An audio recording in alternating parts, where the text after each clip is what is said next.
ideas. So, Rob Schofield, thank you for listening to all of us, but you also get a flavor of who we are as you listen to us and you listen to election returns and comments and thoughts across the whole state. And now we'd like to hear from you. What are you hearing? What have you heard? What can you share with us across North Carolina? NC Policy Watch has an excellent reputation of bringing together good information to share with everybody, and so we want to hear from you. You are, and let me just say this: we've had Chris Fitzsimon in the past. He has moved on. This is the new improved Chris Fitzsimon. Schofield, take it away. Thank you, Jeffrey, very, very much. It's a delight to be with you all. Thank you on this bright Saturday. I very much enjoyed hearing your talk of the last half hour and the developments in Rowan County. Congratulations on your fine work. It's inspiring to be with you. I want to mention, obviously, I hope everybody's staying safe. I hope the flooding wasn't a trouble for y'all. I hope y'all are staying healthy with the virus. On this beautiful Saturday, the thing I've been thinking about this morning is last Saturday and where the heck I was when I got the news that they had called the election. And I was actually raking leaves in my backyard and my phone started blowing up and it was my daughter calling me from New York. I have two daughters who live in New York and one was just happened to be in Manhattan and she was just walking along the street when all of a sudden it was like the entire city exploded in applause and honking horns and hugs, or at least virtual hugs. And it was just, I started crying and we were all crying. It was such an important moment in the history of our country. So, I think we need to keep reflecting on that. It's been a tough election in many respects, perhaps particularly locally. And pardon me, I've got a cat that's going wild here in my room. So pardon me if he jumps up on the computer.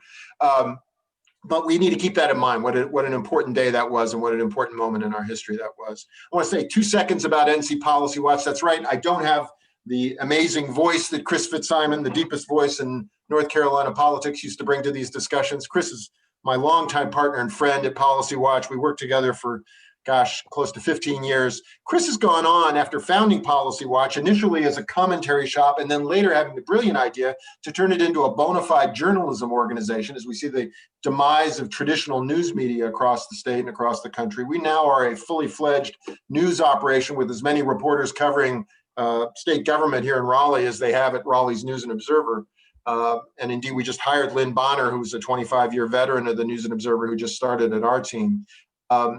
But Chris has had the brilliant idea to spread this word into other states. We're now a model based upon us, based upon the Policy Watch model, now exists in 19 states around the country, which is pretty cool. And it's headed to more states. There's some very generous national funders who like the idea of marrying really good, solid news reporting with progressive commentary.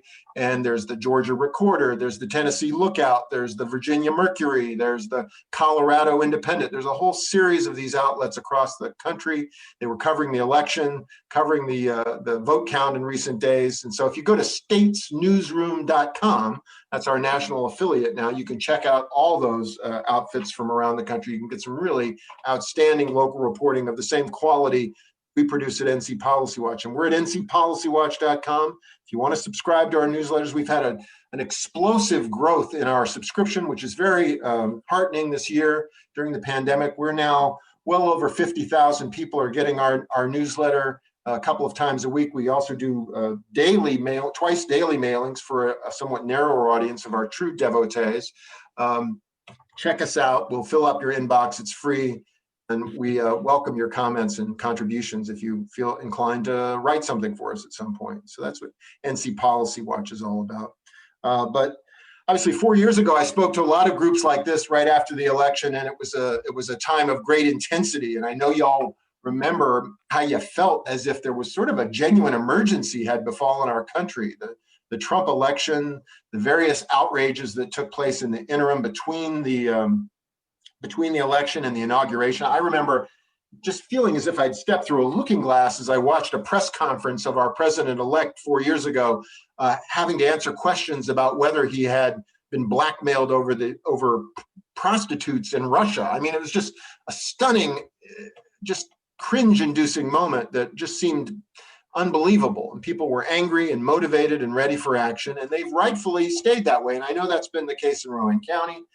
There's been a lot of terrific work that's taken place. And I think we also need to keep that in mind as well, that while maybe this election, there were some aspects of it that didn't go as well as maybe of you might have hoped, we have to keep in mind the victories that have been won since 2016, the demise of the supermajorities in the General Assembly, incredibly important. And of course, another fact for y'all to keep in mind, I know it's tough. You're in as you describe it, a red county. It's tough to win local elections. If you had any doubt, though, about how important and impactful your work is, get on your website, get on your computer this morning, you've probably already done it, and look at the current vote totals in the North Carolina State Chief Justice of the Supreme Court race between a brilliant, talented incumbent woman, Sherry Beasley, and frankly, a very reactionary and ultra-conservative Republican opponent, Justice Paul Newby. Last I checked, Beasley was up by 100 votes. There's maybe one more county, that Robeson County is what I've heard, that the canvas needs to come in, maybe Perquimans. She may or may not hold on. It's undoubtedly a recount in any event, but that's at well over 5 million votes cast. We're that narrowly divided. So don't ever be under the illusion that the votes cast in Rowan County don't make a difference. They make an enormous difference. The work that all of you did, those thousands of texts that were sent out, those quite literally made the difference in that race. So keep that in mind. There's just no substitute for continuing to remain engaged in the work. So there's been a lot of successes. Of course, the real goal was the 2020 election. The dream in so many progressive corners was to bring about a powerful and sort of across-the-board repudiation of Trump and Trumpism. And, sadly, I don't have to tell you, it didn't quite go that way. And I think there was a moment on Tuesday evening, November 3rd, when a lot of us sort of were experiencing post-traumatic stress and feeling sort of like a replay of 2016 was underway. And it was a very traumatic moment. But of course, that didn't come to pass. What in fact came to pass was a resounding victory, ultimately in the Electoral College and in the national popular vote for the Biden-Harris team. And there's just no way to understate the importance of that. What an incredible accomplishment it is to unseat an incumbent president like Trump. And just symbolically, substantively, psychologically, the country, will soon have rid itself of one of the most toxic and destructive figures in American history. And that is just an accomplishment we all need to take great solace in and celebrate. And in many ways, our nation really sort of stepped up to the brink of autocracy and looked over into the abyss, and backed away from it. And that is something we all will sleep more soundly as a result of. So credit is due everywhere. And again, y'all were a part of that. I also think it's important for us to know those of us who are disappointed maybe in North Carolina's overall performance, the fact that Trump narrowly won North Carolina, to keep in mind the margin is shrinking, much smaller than it's been in the past. Indeed, it's a smaller margin than President Obama had with Mitt Romney in 2012. And there's a very credible case to be made that in fact, North Carolina sort of used up some of Trump's energy. Trump and his minions were here incessantly. Trump was having rallies constantly in those last few weeks. There's been some very interesting analysis that argues that by virtue of his obsession with North Carolina, he actually didn't devote enough attention to Georgia or Pennsylvania. And you can make an argument that he may have won the battle in North Carolina, but it cost him the war overall. So North Carolina, in effect, sort of used up a lot of Trump's energy and money, and that's an important accomplishment as well. And obviously, there were other important victories that progressives need to celebrate. The fact that Georgia has turned and looks very as if there might even be a chance in the Senate races come January.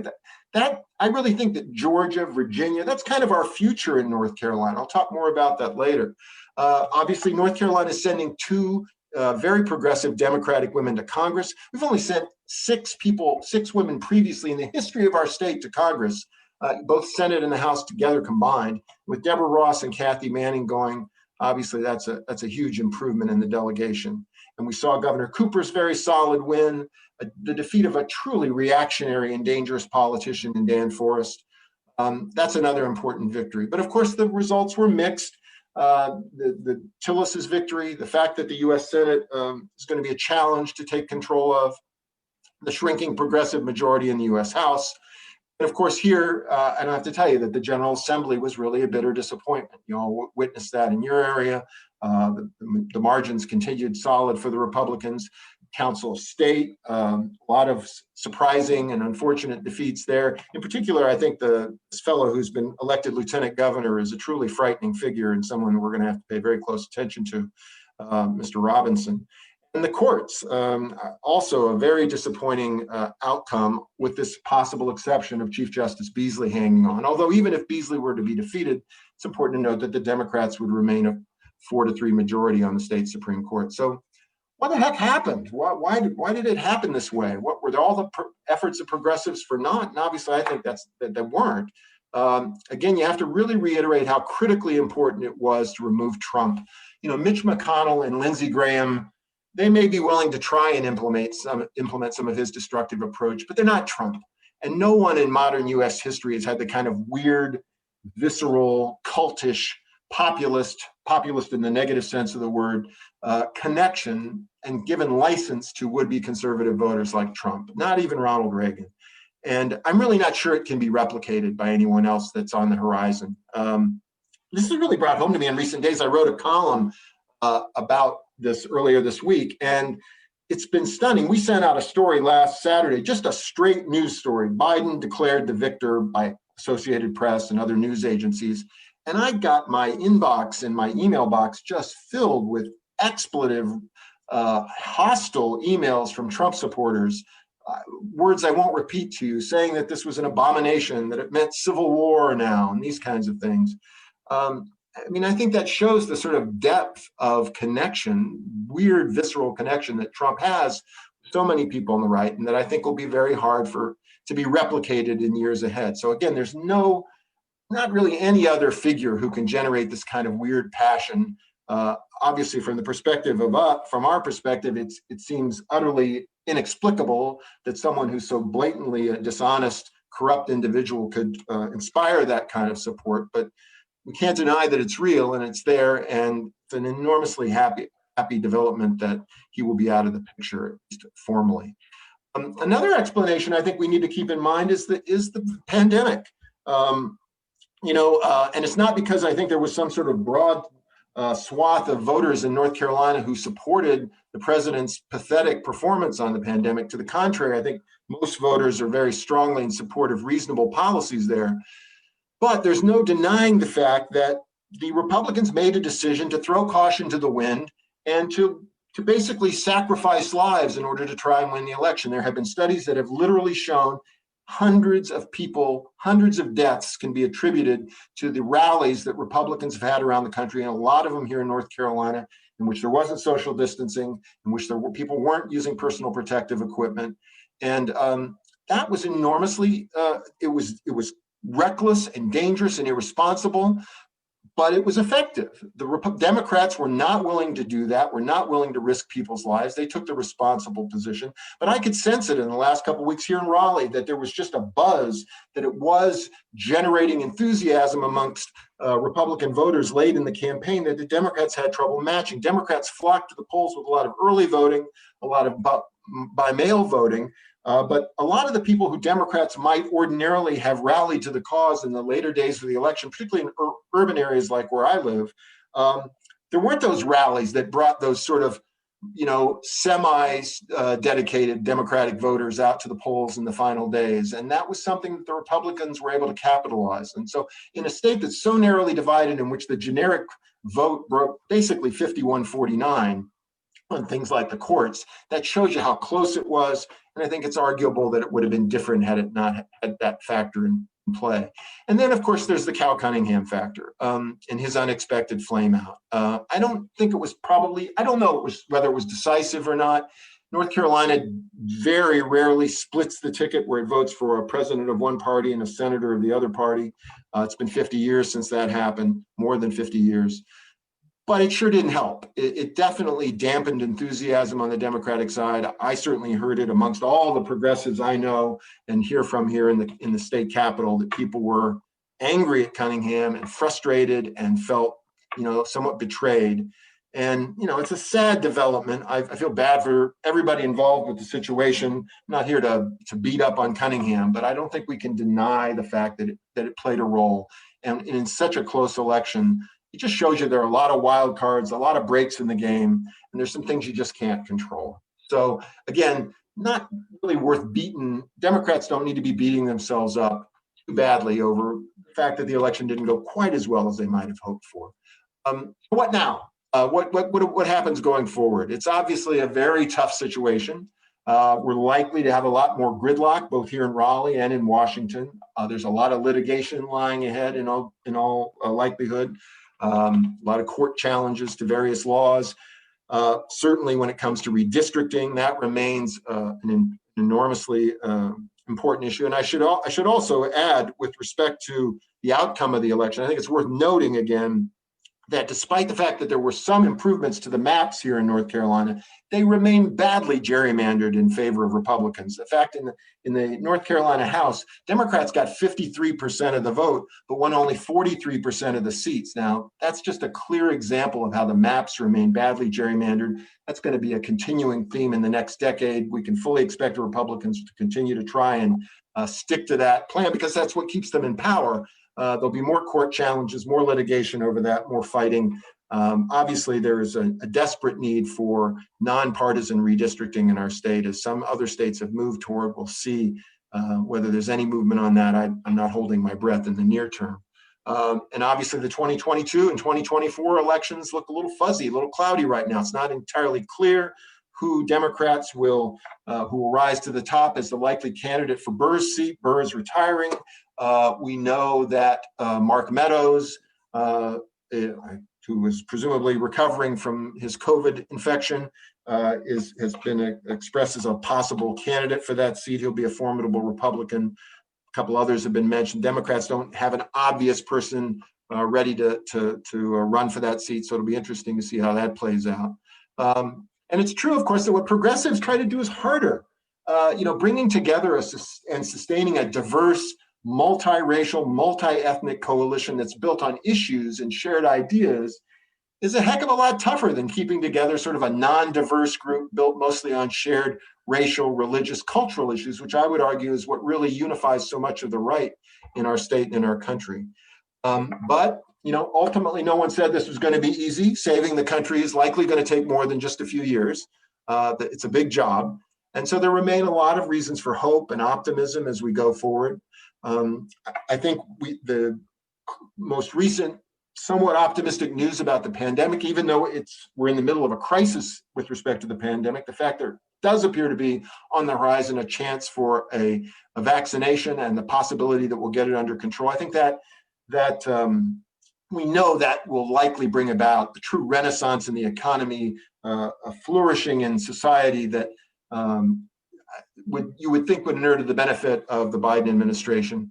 The public opinion remains with progressives on so many core issues, from the pandemic to the environmental emergency that faces the planet, to human equality, to racial justice issues, the minimum wage, even guns and reproductive freedom, even the death penalty. All those issues are issues that generally are trending towards the progressive side of the ledger. Republicans are seeing their base of support winnow in that respect. Shifting demographics continue to help as we become a much more diverse country, a country, in fact, in which whites will become a minority in the coming decade. Offers real hope and progress when it comes to voting patterns. Again, I mentioned the fact that we saw how Virginia and Georgia have started to turn in a bluer direction. I'm convinced that's North Carolina's future.